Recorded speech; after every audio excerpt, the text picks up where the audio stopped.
UFOs, or unidentified flying objects, have been a subject of human interest for centuries. Ancient peoples, observing mysterious lights in the sky, believed that gods had visited them on Earth. In the modern world, UFOs are perceived either as manifestations of intelligent life forms from other worlds or as secret government flying apparatuses. There exists a narrow circle of convinced, sometimes fanatical, individuals attempting to unravel the UFO phenomenon. They refer to thousands of instances of these objects appearing throughout history.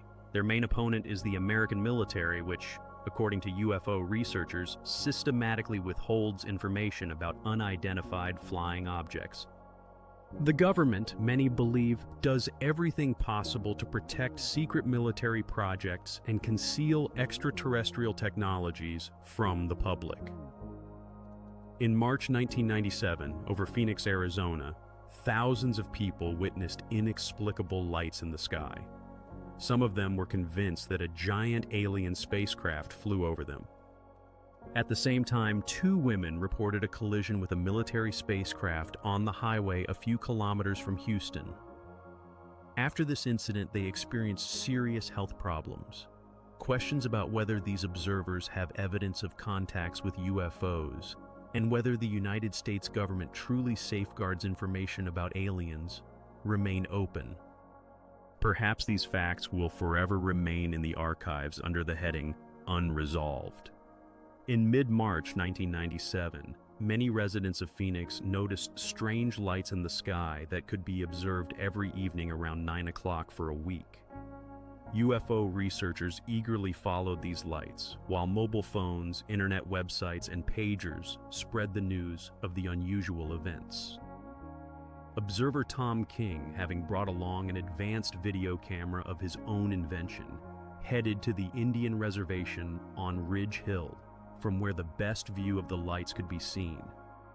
He recalls, "I was looking into the distance, and after 15 minutes, one light appeared right there. I immediately realized that it was not a spacecraft, but what exactly it was, I did not know." When the first light appeared, the group quickly descended to retrieve video equipment. "We went back up with a telescope, binoculars, and just in case, a whole set of weapons," he adds. Soon the lights appeared again, and there were more of them. A minute later, some woman shouted, "Look, there's another one. I didn't know which of these lights to film." They were far from each other, but then they began to appear one after another. It was an exceptional sight, something one could see only once in a lifetime. Tom describes the objects as bright orange spheres, but what was astonishing was that they did not illuminate the surrounding space. "I want to say that they were not sacred, not at all," he emphasizes. "Do you see that? Look, I see a third one, there it is. Look, and here are 4 already, yes. There are so many of them. The whole sky is filled with them." Calls reporting this unusual phenomenon were received at the Phoenix Police Department at the number 911. "We had a lot of calls that evening. In such situations, people do not know whom to turn to," notes a police representative. "The first number that comes to their mind is 911. The police could not confirm any connection with Air Force maneuvers or secret programs. Citizens of Phoenix also called Luke Air Force Base to find out if this strange phenomenon was related to aviation activities. The Air Force did not provide comments, but the Arizona National Security Service stated that it had not planned any maneuvers that evening, and its radars did not detect anything unusual in the sky.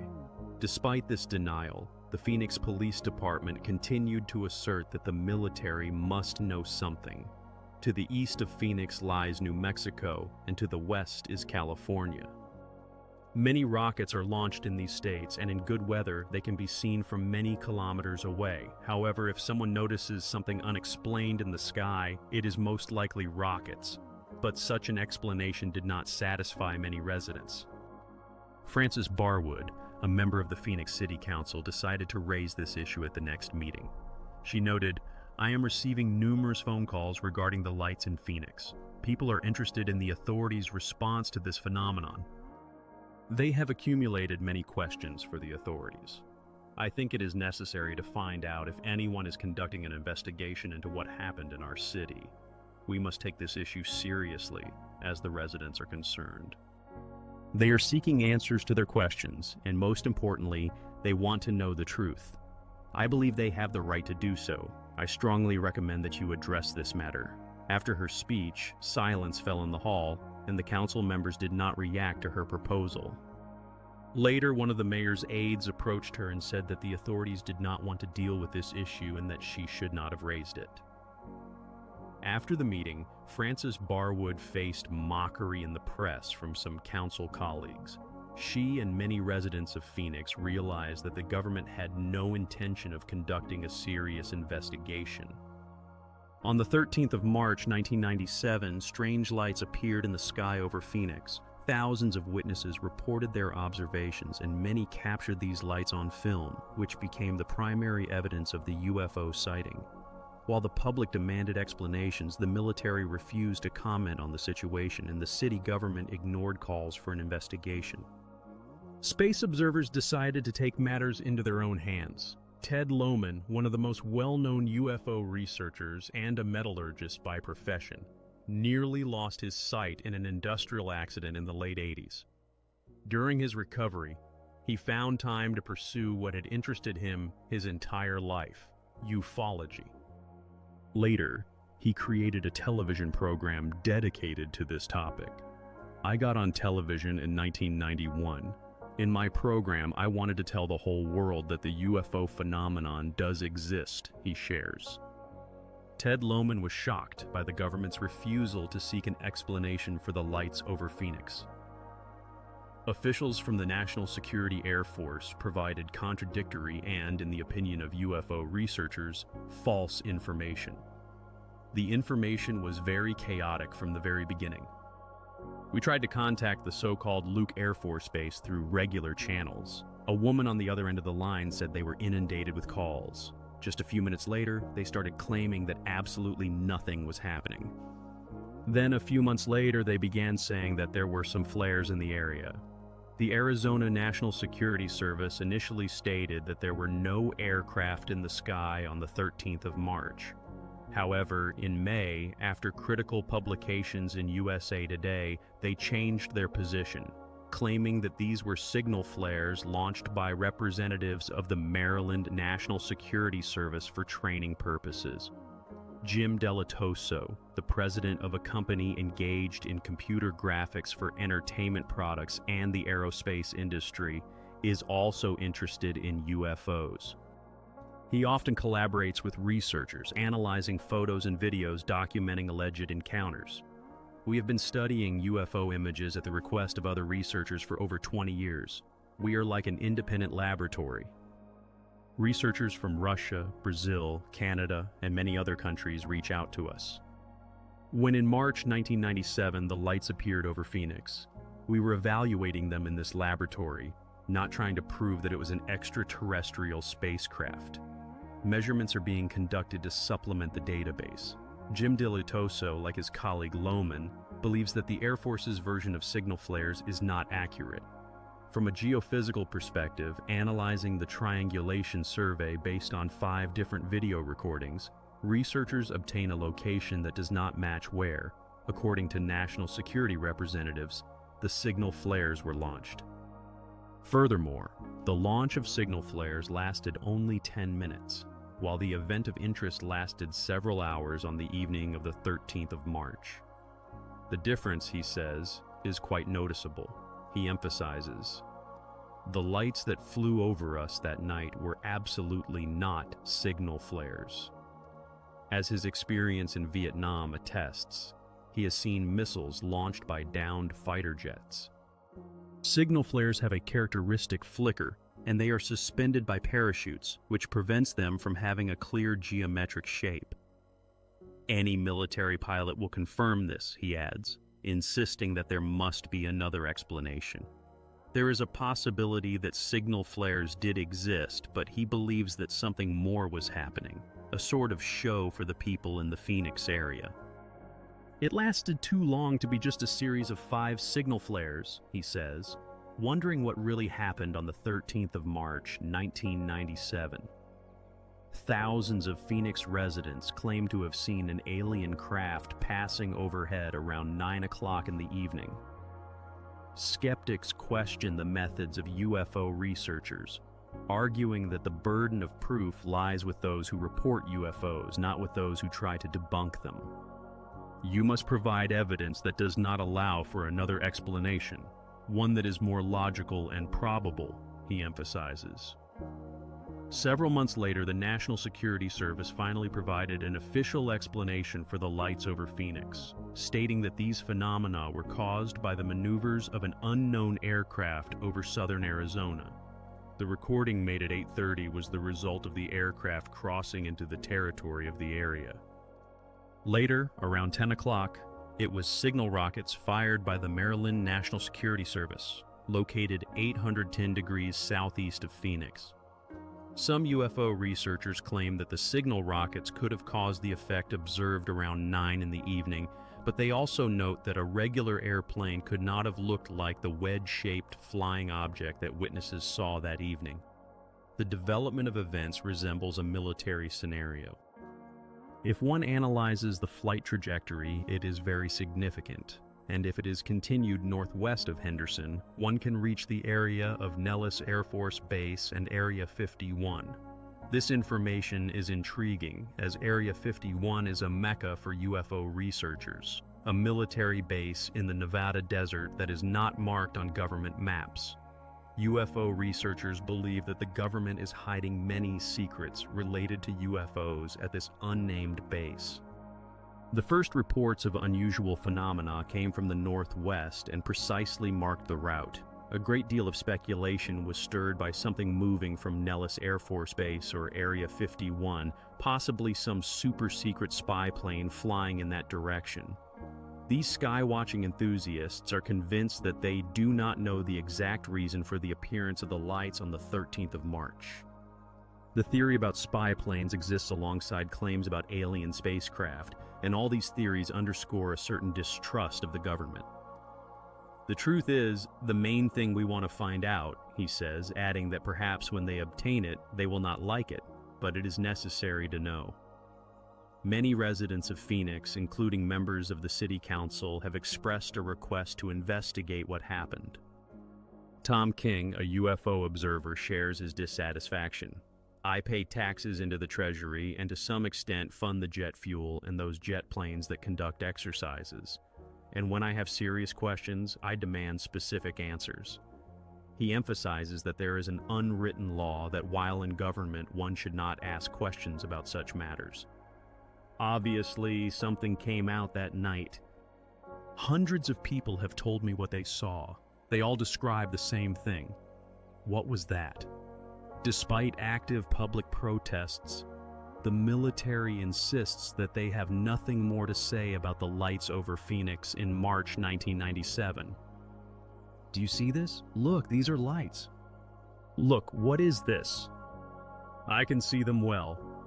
The story then transports us to the fateful encounter of 3 Texans with an unidentified flying object, which turned their lives upside down and ruined their health. Some of them became UFO enthusiasts after the so-called close encounter, believing they had seen aliens or an alien spacecraft.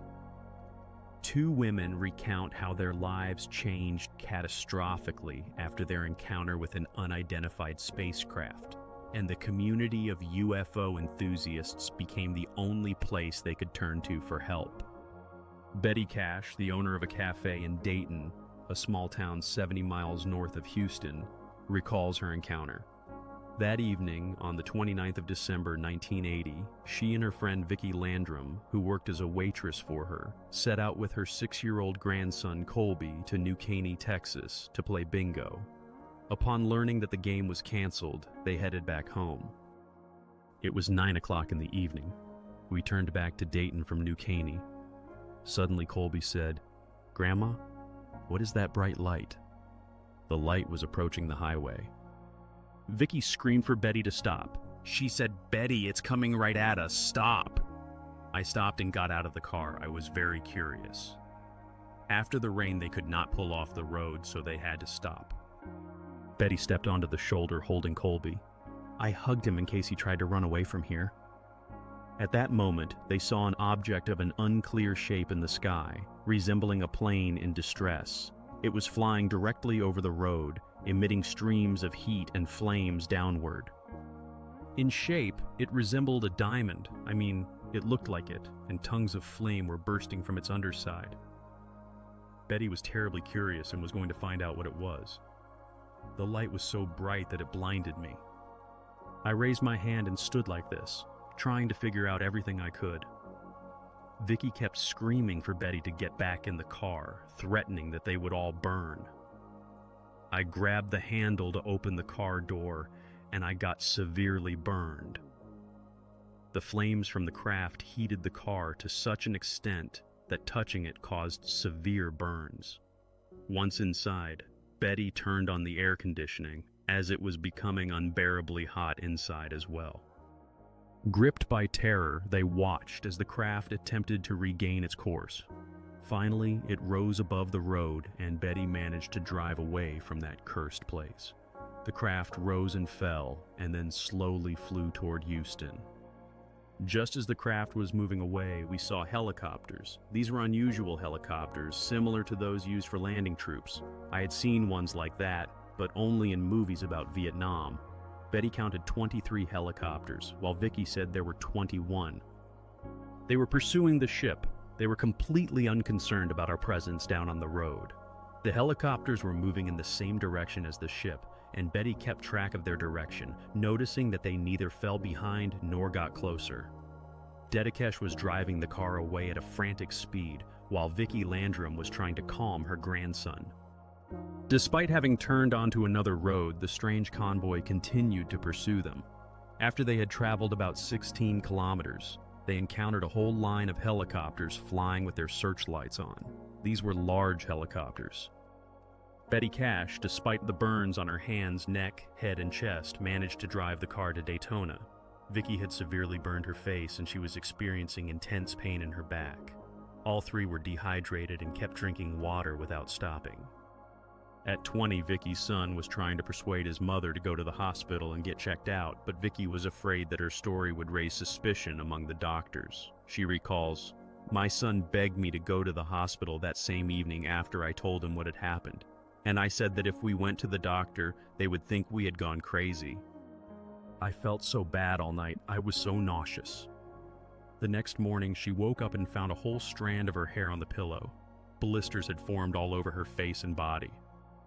For several days, the women refused medical help, fearing that they would not be believed. When Betty's condition worsened, she gave in, and all three went to the hospital. They still had no idea how severely they had been affected. At the hospital, Betty's grandson told the doctors that she had supposedly promised to vaporize him if he told anyone anything. The doctors could not explain the origin of the burns on Colby, Vicky Landrum, and Betty Cash, who had suffered the most. All the symptoms that plagued Betty for 3 weeks after the incident were typical of radiation damage, resulting in her losing skin and hair on the irradiated side. She developed diarrhea and vomiting, all classic signs of radiation sickness. Betty asserts, "I don't think she made all this up. She couldn't know such details about second and third degree radiation." The doctors kept asking her where she got these burns and how. Betty adds, "I never even considered that this object could have emitted radiation. At that time, I only knew that radiation was used in cancer treatment." Betty spent more than 1 month in the hospital. After her discharge, she was unable to work and was forced to close her restaurant. "From the very beginning, it was nothing but losses," she says. She went bankrupt due to illnesses caused by the radiation exposure. "I treated her for many years to help her pull through," her son recalls. Later, Betty developed breast cancer, and she underwent a mastectomy. She was uninsured, and her health condition did not allow her to work. It was really terrible. Although the injuries of Vicky Landers and Colby were not as severe, the scars from the burns and vision problems remained for a lifetime. In desperation, the women wrote to Senator Lloyd Bentsen and Congressman Charles Wilson, asking for medical assistance. In response, they received a letter in which Benson and Wilson promised support and advised them not to give up. The letter stated that everyone at the Air Force Base in Bergstrom knew about what had happened and would be happy to help. However, when they reached out there, they were met with rudeness. Officials at the Air Force Base in Bergstrom claimed they knew nothing about the incident and that the only chance they had was to sue the United States government for damages. Strangely enough, the military attempted several times to buy Betty Cash's car, but she refused to sell it. When the rumor about the incident spread in Dayton, Betty and Vicky felt hostility from neighbors and acquaintances. Ultimately, the women turned to the UFO enthusiast community, which became their only hope. Betty Cash and Vicky Landers remained misunderstood by society. The encounter with the spacecraft in 1980 could have been forgotten if not for the UFO enthusiast community. Jum Schuessler, an aerospace engineer and deputy director of the worldwide organization of UFO supporters, was involved in studying and investigating visits from extraterrestrial beings. Several weeks after the incident, the women reached out to Schuessler. At first, he was skeptical until he met Betty Cash. She took off her wig and he noticed large bald patches on her head. At that moment, he realized that something serious had likely happened to her. Schuessler suggested, "If you are open and honest with me and provide the information I am seeking, I am at your disposal until the end of my days." He expressed the need to speak with other people connected to this case and reached out to Vicky Landrum and her grandson Colby. He asked them why they did not go to the hospital after the incident. They, as true Texans, would prefer to endure. Mrs. Landrum noted, "We always endure. I never go to the doctor. If I am sick, I just bear it." This reflected the philosophy of Texans, to avoid medication and medical assistance. After Schuessler listened to their account, he began searching for an explanation for the incident. He and his team returned to the scene of the incident, which the women had not revisited since that time. Each of them pointed to the same spot, even though they had not been there once since that night. Schuessler replayed the scenario of the incident from beginning to end, and soon it became clear what had happened that night. They saw the charred section of road and trees, and the emotions of the people, once again at the scene of the incident, were overwhelming. They were broken and cried as they recalled what had happened. Schuessler began interviewing residents of the area in search of witnesses. During the investigation, it was revealed that one police officer from Dayton and his wife had seen military helicopters in the area on the evening of the 29th of December, 1980. There were other witnesses who insisted they had seen two helicopters that were used exclusively by the government in 1980. However, when Schuessler and his team tried to question the military about the events of that night, they encountered a brick wall. The military was unwilling to even listen to them. This was only the beginning of a long investigation that Schuessler had no idea about. In 1982, he managed to find an important piece of evidence, an official military report on the investigation that had been initiated based on the statements of the two women. Understanding the significance of this evidence, Vicky and Betty hired a reputable attorney. Schuessler noted, "I found this story to be truthful. I have often dealt with people who made up stories about their encounters with UFOs. I do not believe this case was fabricated, and the facts support my assumptions." Almost 6 years after the incident, Betty Cash and Vicky Landrum hoped to achieve justice. They filed a petition with the state attorney's office in Houston, and preliminary hearings were scheduled for August 1986. However, the federal government denied any involvement in these events. All that could be proven was that the women had been injured. The judge closed the case, citing a lack of necessary facts. All hopes collapsed. Ultimately, Betty Cash and Vicky Landrum left Texas to escape the painful memories of the past. 18 years later, when tabloids and local newspapers had grown tired of the story, another UFO researcher continued to seek explanations. He headed to Dayton, Texas, claiming, "This is a very complicated case. There is some kind of mystery here. I have a lot of experience." I have conducted many investigations, including murder investigations. In this case, there is evidence and eyewitness testimonies. One of them, Ten Stork, a police officer from the suburbs of Denver, is actively involved in the UFO enthusiast community and previously served in the Air Force. He shared that during his service, he was forced to sign a document prohibiting the discussion of any events related to UFOs. This involuntary complicity in government cover-up policies made him empathize with the experiences of Betty Cash and Vicki Landrum, who faced the unknown. According to Betty Cash, Vicki Landrum, and John Schuessler, they witnessed the appearance of a shiny, diamond-shaped object emitting a powerful energy reminiscent of flames. This craft, descending from the sky, radiated radiation and intense heat that melted and burned everything in its path. Even the paint on the roof of their car began to bubble from the exposure. They are now at the scene, and Betty feels that something truly happened here. John Schuessler, who visited the site 3 weeks after the incident, noticed changes in the road. He reported that the section where the contact occurred had been excavated and replaced, despite claims from all road agencies that no work had been done. This raised his suspicions. Schuessler also noted that 6 to 8 weeks later, the same crew returned to the site to excavate and repave the area again. During this work, several centimeters of soil were removed from the surface, and if one looks closely, a sharp change in the structure of the pavement can be observed.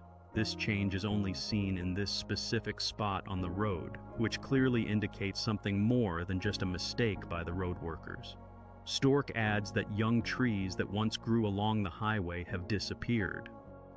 In this area, they are absent, while in the distance, at a distance of 50 meters, trees can be seen, possibly even older.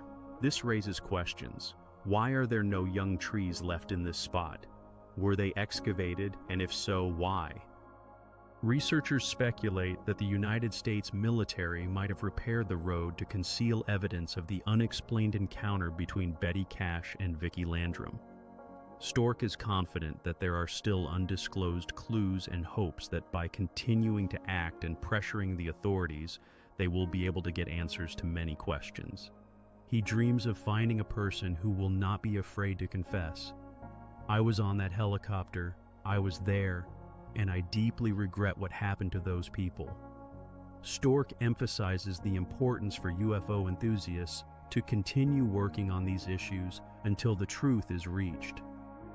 Perhaps this will lead to a government disclosure. When people encounter UFOs, they need help. However, officials at NASA and Bergstrom Air Force Base have refused to comment on this case. Betty and Vicki believe that the government has been lying to them about its non-involvement from the very beginning. Betty expressed her feelings. They destroyed my health, they ruined my life, so what else can they do? Just kill me? And they would probably do it with pleasure, but I am very stubborn and I really want to get justice. I am going to fight until the end. Unfortunately, Betty and Vicki became victims of a secret military program. They went to federal court but lost the case, failing to prove that everything that happened to them was the result of any government actions. Stork believes that they simply succumbed to panic and adds that most reports of UFO encounters turn out to be fraud and deliberate lies. The federal court, in his opinion, agrees with this viewpoint. UFO researchers emphasize that there are too many coincidences in this incident to consider it a fabrication. Strong radiation is not the only evidence of the reality of what happened. This case combines many factors: a large number of eyewitnesses who saw everything with their own eyes, and medical symptoms. This was enough to initiate an investigation, as they believed at the time. One of the witnesses, Tom King, expresses his belief that Betty Cash, Vicki Landrum, and Colby indeed encountered something unexplainable. He adds that his intuition tells him that the government is directly involved in this. In his opinion, considerable effort is needed to uncover the truth. Nevertheless, critics argue that the simplest facts are lacking to confirm most of the so-called UFO encounters. If insufficient evidence is gathered for an objective analysis, it does not matter how grand your experience seems. People will demand proof that can be believed. Skeptics dismiss conspiracy theories surrounding UFO cases and claim that the government has no reason to hide the truth. Once something has occurred, it can be presented in any light and made to appear very strange. All of this is highly subjective, and the government has every reason to lie, as King asserts, citing numerous instances when it has been caught red-handed. He mentions an incident in Alabama where experiments were conducted on black men, and GIs were taken to the desert in the 40s and 50s loaded with atomic waste. According to him, the government denies everything and he does not trust it, having serious grounds for his skepticism. Furthermore, military officer Robert Dean demands that the government disclose secrets about UFOs, believing that society has the right to know the truth. In the United States and around the world, UFO researchers gather to exchange stories, share new data, and discuss the government's reluctance to comment on these phenomena. Dean, who held high positions in NATO during the 60s, recounts a document marked Top Secret containing information about incidents related to UFOs that, according to him, nearly caused a Third World War. This document primarily concerned the study of contacts with extraterrestrial civilizations. During that period, large round objects frequently appeared over Europe, flying in groups and disappearing from NATO radar over the Norwegian Sea. Several times this nearly led to a military confrontation between the United States and the Soviet Union. Dean recalls, "One day I realized that UFOs are a reality, not a myth or a legend. It struck me more profoundly than anything before. But fortunately, it did not come to conflict." Dean and his wife Cecilia founded an organization, Stargate International, to prepare and lobby in Congress on issues related to UFOs. Their goal is to uncover the truth about UFOs and extraterrestrial intelligence. Dean asserts, "We want to know the truth. This truth has been suppressed for many years, not only by our government, but by virtually every government on the planet. But now, it is time to tell people everything." The aim of their organization is to influence the government and Congress. Dean emphasizes the necessity of holding a hearing in Congress to disclose materials and contemporary evidence regarding UFOs. Although this will not be a direct dialogue with the government, at least they will be able to attract attention to themselves. He believes that the government's policy of denying the existence of UFOs and concealing evidence violates the constitutional rights of citizens of the United States. "I once swore that if necessary I would give my life to protect the Constitution of the United States. And for me, this is a serious oath," he says, adding that he has gone through many wars that many are not even aware of. For decades, the Constitution of the country has been endangered due to lies and tricks, Dean believes. He is convinced that the government possesses hundreds of facts that could shed light on contacts with UFOs. In his opinion, the press conference held by the United States Air Force in 1997, revealing information about the crash of an alien spacecraft in Roswell, New Mexico, is yet another example of deception. Dean emphasizes, "We are very proud of the support from the community. We are confident that our report has answered many questions, and it is a very logical and convincing answer." He points out the absurdity of the recent statements from the Air Force regarding Roswell, which initially claimed it was a balloon, then refuted this by stating it was a different type of balloon and later explained that it was dummies for testing in emergency situations. "I am telling you and your viewers, we should not tolerate this any longer." Dean questions whether the government of the United States is hiding secrets about UFOs and extraterrestrial civilizations from its citizens. He shares his experience. "I had access to classified materials of paramount importance, with the highest level of secrecy that can possibly exist."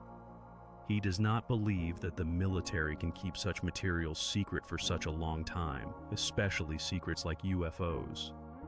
Despite many claims regarding military actions, Dean notes that these people cannot present any evidence.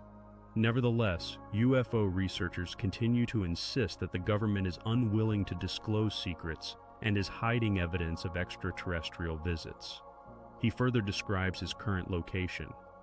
We are essentially right next to one of the entrances leading into Area 51.